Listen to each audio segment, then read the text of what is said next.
14,000 U.S. dead in 14 weeks after Fukushima meltdown. A peer-reviewed study published in the International Journal of Health Services estimates 14,000 excess deaths in the United States are linked to the radioactive fallout from the Fukushima nuclear reactors. The article by Joseph Mangano and Janad Sherman is the first published in a medical journal.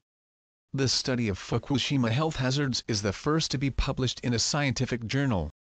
It raises concerns, and strongly suggests that health studies continue, to understand the true impact of Fukushima in Japan and around the world.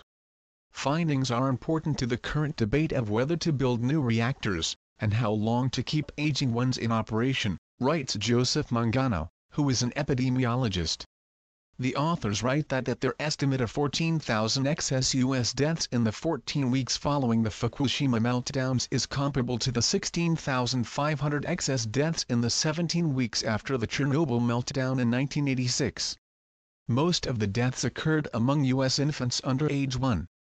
The 2010 to 2011 increase for infant deaths in the spring was 1.8%, compared to a decrease of 8.37% in the preceding 14 weeks. The authors note. The arrival of a radioactive plume over the United States following the March 11 disaster was downplayed by the establishment media despite the presence of levels of radiation in air, water, and milk hundreds of times above normal. The highest detected levels of iodine-131 in precipitation in the U.S. were as follows: normal is about 2 picocuries I-131 per liter of water. Boise, Idaho 390. Kansas City 200. Salt Lake City 190. Jacksonville, Florida 150. Olympia, Washington 125. And Boston, Massachusetts 92, according to a press release posted on December 19 by Joseph Mangano, Janad Sherman and the International Journal of Health Services.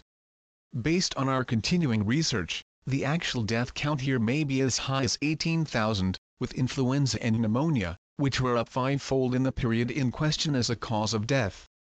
Deaths are seen across all ages, but we continue to find that infants are hardest hit because their tissues are rapidly multiplying, they have undeveloped immune systems, and the doses of radioisotopes are proportionally greater than for adults, said Janad Sherman, an adjunct professor at Western Michigan University, and contributing editor of Chernobyl, Consequences of the Catastrophe for People and the Environment, published by the NY Academy of Sciences in 2009.